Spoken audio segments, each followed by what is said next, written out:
Welcome everybody, my name is Noah Doherty. I'm the race director for the Blackout Big Pines and Flagstaff Extreme Big Pine Trail Runs coming up.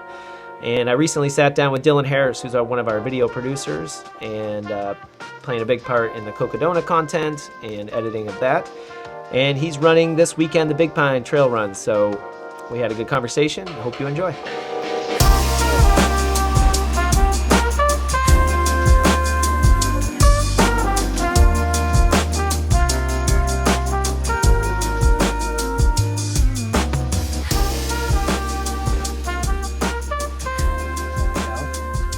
Or is Big Pine more the focus?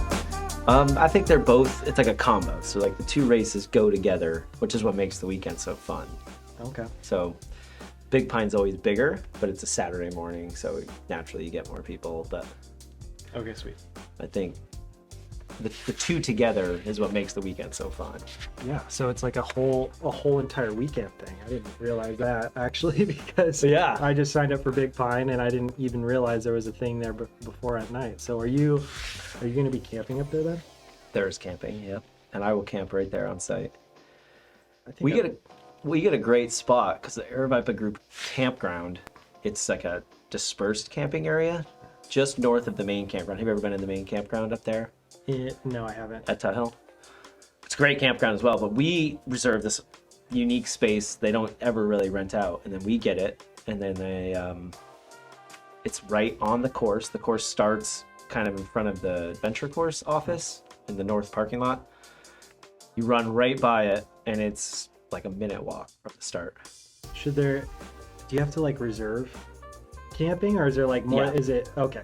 Yeah, it's reserved camping, so you do it on the registration, or you just go and you can click on like a shopping link, and you can specifically reserve your permit.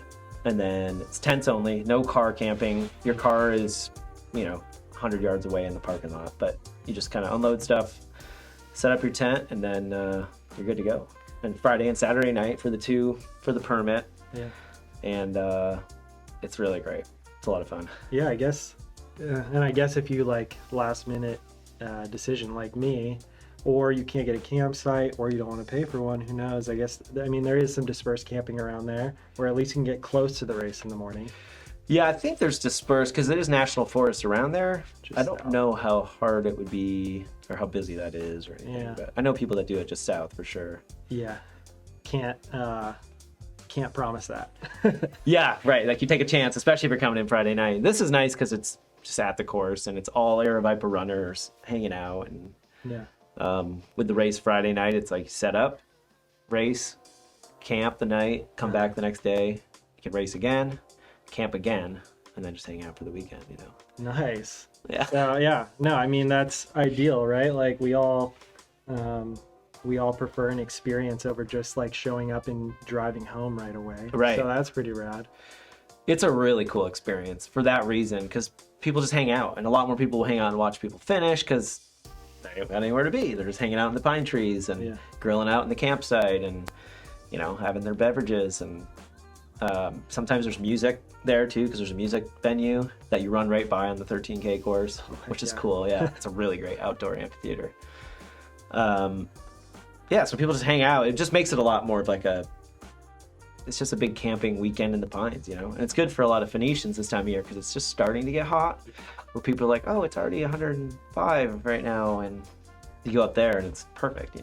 I know. I mean, I would say that's 80% of the reason why I'm doing it. Right. Like I was probably already going to find an excuse to go up to Flagstaff Right. or around that area, and the fact that I can go run a race and have fun with some friends, like I'm in it. And it won't be super hot, and you're gonna do the 27K or big boy.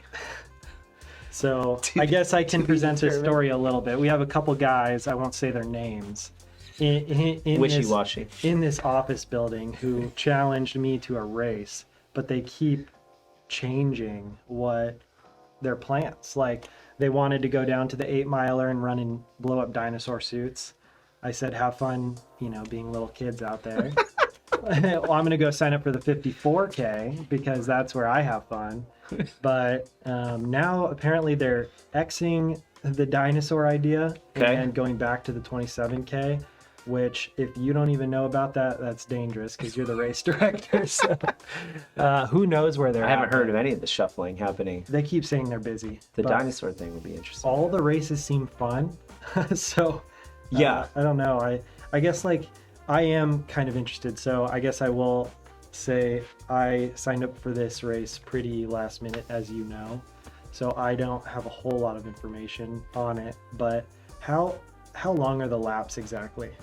13K, although they're over 13K now, because in the beginning of the race, they did a bunch of trail work. So kind of where we set up, like Sarah, Aravaipa headquarters, if you will, the start finish, you run through the campground, which is directly under the Flagstaff Extreme Adventure course. So there's zip lines and the ropes course, which is pretty cool too. So you run through that, through the campground, and then you make a right onto Soldiers Loop, Soldiers Trail. Yeah. And they did a bunch of work in the first half mile. So instead of just going straight up the hill, you now, like most trails nowadays, it's like go way over to the right and then way left and then you curve back up and then you get to the trail. So I think it adds, 0.3 miles or so. Okay.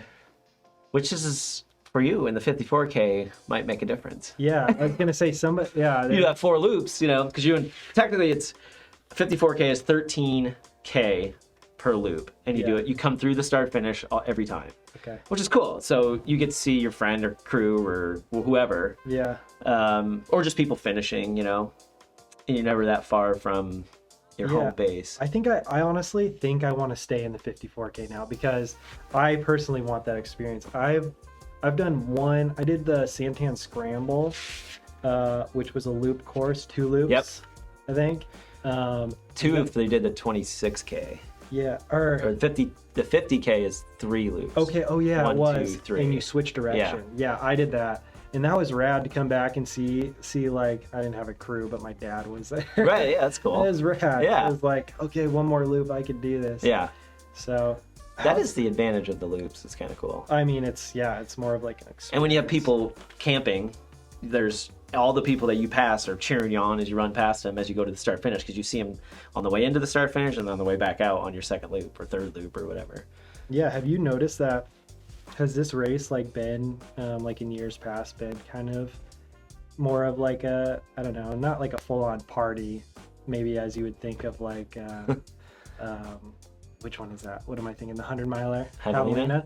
But is it a good time there? It's kind of, it's different than that because there's 1,000 people, but that's kind of how, without billing it as a party, because not everybody's there to party, but it lends itself to that. Like I said, you can park Friday afternoon and not drive your car until Sunday. It's pretty cool. And normally in town, Flagstaff, because it's June, there's lots of cool stuff going on. They have the Maiden Shade Beer Festival on site. And then sometimes there's music on Sunday, and then there's usually a Blues and Brews festival in town.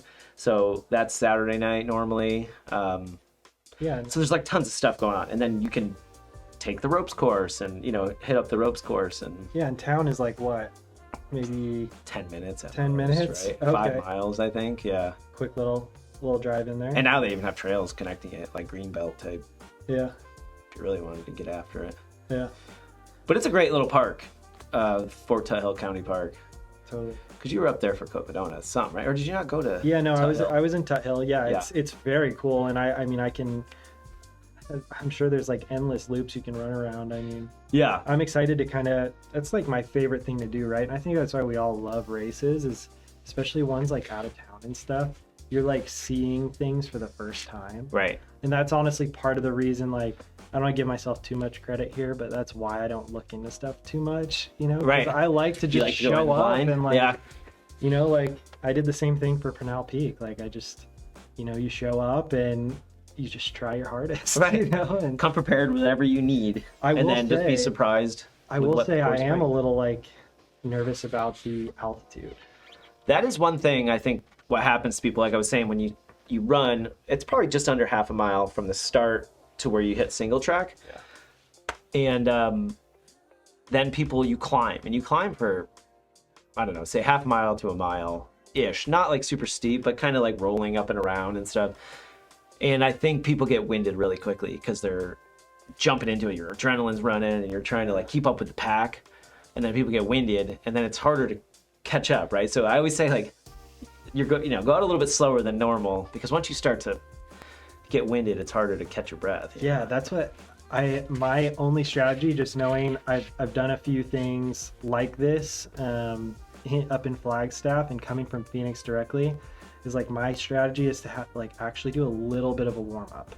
Right. Like I might even run, I don't know, somewhere between half a mile to a mile, just to kind of because before the race, you're saying before the race starts. Okay. Which I never do. Right. I never Totally do that. But like it just reduces the shock to your system. I agree. The altitude. That's what I always think that too. It's like first mile or two, just go slow, and then once your lungs catch up, it's like, okay, now I can kind of go. In this course, when you climb, you'll kind of climb up and around. There's a few junctions now with the bridge trail and stuff, but once you get up to where it's kind of level, then you get a nice kind of downhill and like really light downhill, and then you go into the bridge loop, bridge loop, whatever. Out to like where our remote aid station is, where Squirrel's Nut Butter will be. Mm-hmm. Chris Thornley, he always mans that for us, like a total beast. Heck just the whole weekend. Last year we did it for 4 days. It was kind of crazy. So he was there the whole time. But anyway, he's there. He'll do Friday night, all day Saturday for us, and that's the only remote aid station too. So you get one remote aid, but you get nice downhill into it, and then you kind of climb back out, and then it's kind of a nice split of how the course is run. How is that fast if you how want. Does that climb feel? The climbs aren't bad ever. They're not long. They're not like sustained long climbs, or they're not steep, because it's a county park. They've done a good job of kind of curbing you up hills and stuff, You would, in your opinion, all runnable, basically? I mean, it obviously depends. It depends, sir. Yeah, but probably people absolutely run it. Yeah. I think Steven Kirsch has the record right now. It's like 340 something, which is pretty fast. I think he still has it. That was his first ultra too. Really? Yeah. What did he great. Do? He was a road guy for a while, and now he's just killing it. But he that was like his first ultra. He came out. Yeah, I met him at Crown King, and then afterwards, because he won Crown King, and then afterwards discovered he does photo and video. Really? Yeah. Funny story about him, because I had never met him, and he reached out asking for like an elite entry. Yeah. And I was like, I mean, because he said he had like a super fast mile, or not mile, half marathon. Yeah. I don't know what it was, like 109 or something crazy. You know? Yeah.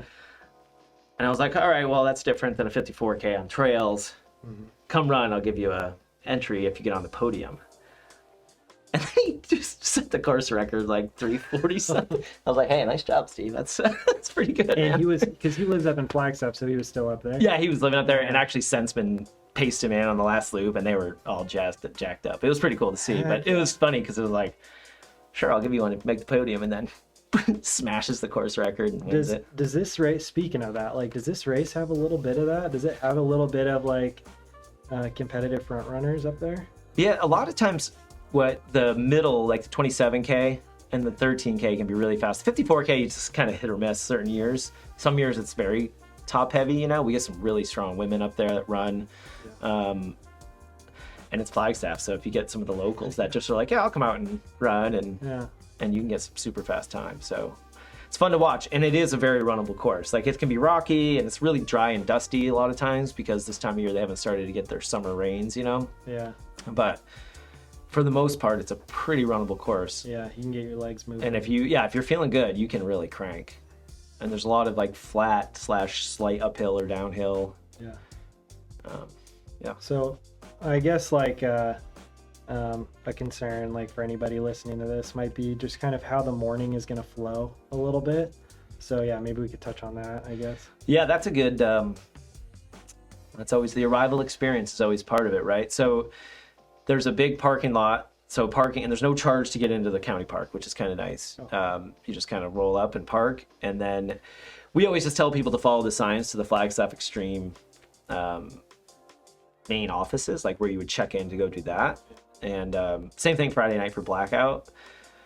And we're going to do wave starts to some extent, maybe a little bit larger than what we did in the past with 10 or 15. We'll probably be I think around 25 or 30 at most. But yeah, and then they're spread out. We try to spread them out so there's not a ton of people all in one time, you know, finishing or looping and stuff. But like if you do the 54K, you're going to come through the finish on your first loop when we're still starting runners. Okay. You know what I mean? So there'll be some overlap where, because I think, you know, the average loop, say, is an hour and a half or 2 hours, depending on how fast you're going. We'll be starting, you're going to start at 7. People will be starting until like 9:15. Okay. You know what I mean? Yeah, So there'll be, you'll come in and then hit your aid station, drop bag, crew, whatever, and just turn right back around and go back out while we're still starting people, because we'll have like a finish line and a start line. So maybe I should go down to the 27K if I want some more sleep or something like that. 7 a.m. Is that making you nervous? Yeah. Well, if you camp the night before, you're right there. Just roll out. You hear the first gun, like Major League. Anyway, so the arrival generally is pretty easy because there's no entrance gate. You know, you just roll out the park. It is such an easy park to get around. Like it is kind of cool. Yeah, it's super nice. Yeah, and we get because with Blackout Friday night, we always do a double down award, which is like if you run Friday night, you run Saturday, you get a special award. So it's like a unique double down. You ran them both. Yeah. And it's by far our most popular one. We average probably 60 to 80 people doing it. Who double down? Yeah. Dang. It's really cool. Wow. I think I was looking at it the other day for and there's a handful each time that do 27K, 54K. Yeah. Which is a nice little weekend, you know? Yeah. You wake up running on tired legs because you already did 27K and then you knock out a 54K. Yeah, I mean, it's crazy. Something I'm starting to realize as I do more races, a lot of people use these, like you said, with the guys from Flagstaff or girls from Flagstaff. It's like a lot of people will use these races sometimes as like maybe like a hard training run for like some big, you know, big race they've got later in the year. So, I mean, to double down on that, that's a fun weekend with a bunch of cool people. Like, yeah, it's like 40-something miles, right? And you don't have to worry about carrying all your stuff, and it's organized. You have an aid station to replenish and stuff. Yeah. Well, one thing I did want to ask is, like, I mean, obviously you direct more than just Big Pine. But in your opinion, I don't know, like, what sort of makes this race a little bit different or special to you? I know it's been going on for a few years now, so.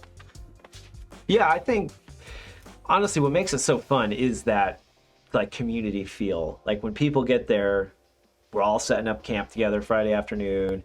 People are arriving and checking in, and like because you can check in for Big Pine Friday night at the Blackout registration, you know. So, and then people instead of going home, you just walk over to the campsite and people are out and, you know, playing music in the campsite and whatever. And then everybody gets up in the morning, and even if you only race Friday night, they come over and we'll watch some of Saturday's race. And then normally with that Made in the Shade festival, people will go and have a good time with some adult pops and then come back over and catch the rest of the race. And then people go into town. It's just a really cool vibe, really. Yeah, I mean, it just makes me think, like, hearing you say that with like the different things going on around town. I mean, anytime you have like an event Flagstaff, like, it's just an experience, especially for people who don't go there very often. I mean, it's like the running mecca, especially of Arizona. But I mean, well, yeah, for sure. Some now people say now it's more. Of the country, right? So it's like, I mean, yeah, you get a lot of that too. People will, you know, race, and then Sunday they'll do Humphreys or something, you know, which is the highest peak in Arizona there. Yeah, you can just make a big weekend out of it. You can do the ropes course or zip line, or like I said, if they have music going on, it's really cool to go check out. And the races are just a lot of fun. You know, loop courses are different than point to point, where sometimes there's like, those are also really cool, but the loop's fun because, like you said, now I get to come back in and see everybody and kind of, it like re-energizes you as you come through after 8.5, 9 miles, and then head back out, and you know you're only 8.5 miles away from coming back to do it again. You know, it's kind of it's different. And then at night, it's like a similar thing. You just get to run in the pine trees under the stars, and for us Phoenicians, you don't get to see a ton of stars, you know? And Flagstaff is it's what do they call it? Dark sky city, right? That's true. So, they got the stars are popping there. It's crazy. Yeah. So I guess I also this is a personal question, but I think it might apply. What is the trail like? I mean, like an overall kind of analysis on the trail. Is it like loose and rocky, or is it pretty groomed? I mean, it's funny because when we went out, I was running it in the fall. We were camping up there, and I was doing the loop just to check it out because they had all those renovations. Like added the area. I was like, okay, I better make sure I know what's going on here. And it's not very rocky in my opinion. I mean, we train in Phoenix, so it's like the rocks are plenty here. Yeah. But when we go up there, especially now that a lot of it's been graded, like new trail, they clear out the rocks. So I just remember it was dusty, and I remember getting past like at the top when I started to come back down, and this guy was driving like a 10 speed, like the tiny little tires, like no tread on him or anything. I was like, okay, that's pretty groomed trail, right? I think the Highlands loop is a little bit more rocky. That's the short loop you do out by Squirrel's Nut Butter to the Aid and stuff. But overall, no, I mean, there's a couple road crossings and flat trail, but the trail is just nice. And it's like single track to double track. So if you're coming from like Phoenix or like the Phoenix, it'll be nice. I think. Yeah, you're kind of happy. Yeah, it'll be like a little bit of a break from constantly having to. I mean, people fall and get hurt, of course, but tips up. Totally. Well, I mean, is there any other points that you feel like we need to cover right now in terms of like if people are listening? And... No, I mean, I think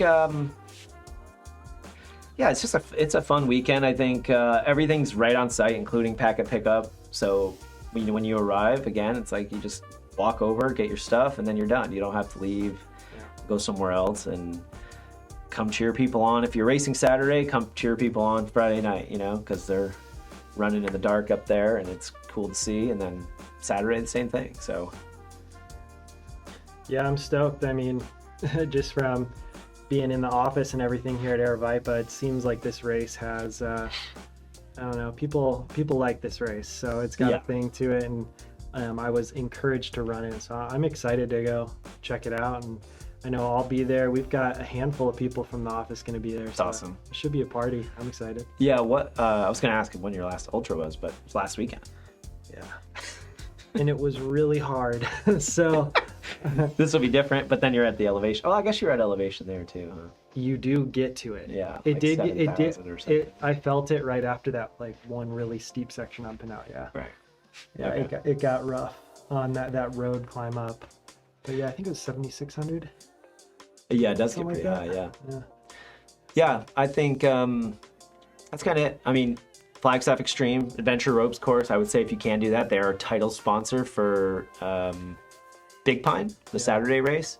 And actually Paul's coming out, and Rachel, and they work for them. He's the owner, and Rachel's a big part of them. So they're going to race with us on Saturday, which is cool. Yeah. And one other guy I think is too. Be a great time. Looks like the weather's going to be pretty darn nice too. Oh yeah, I guess. What is that looking like? It's usually, I think it's like low 80s, mid 50s at night, so it'll get warm during the day, but again, for here, maybe that's warm for them up there right now, but and the interesting thing, another thing to mention probably, is you're in the trees, but there's also a fair amount of sun, so just make sure you're hydrating. It does. The sun does beat up there. Yeah. You're closer to the sun for sure. Yeah, and it can get hot. You run around this old racetrack too, like a horse track out there. Have you ever seen that out there? I have, yeah. That's pretty cool. Yeah. I wish they were still alive racing, but so you run by that, and you're just kind of in and out of trees in some places, and sometimes it's thicker, and they've thinned it out in some areas. So while you're in the trees, you're still getting hit. So it's just a good thing to make sure you're staying hydrated, because you're going to be drinking more because you're at 7,500 feet, Yeah. naturally. But cool. Nice. I think that does it. I mean, I'm excited to race it. It's good chatting with you. This is a little bit different than normal, to but see how it goes. Yeah, excited to be up there. So excited to see how those other two do. Oh, I have no hope for them. Rob and Matt. Had to say their name. Shots fired. Maybe the dinosaur suit will show up anyway. They're already even if they don't. They're already not going to be able to breathe, and to put themselves in like a dino suit. Maybe we can get somebody else to wear it though. Just to have it out. $36 on Amazon. I thought we had one. Do we? We had one last year, I thought. Jubilee probably has one. She has things. She's got like a clown car of costumes. Yeah. Anyway, all right. Cool. Thanks, Dylan. Yeah, thanks.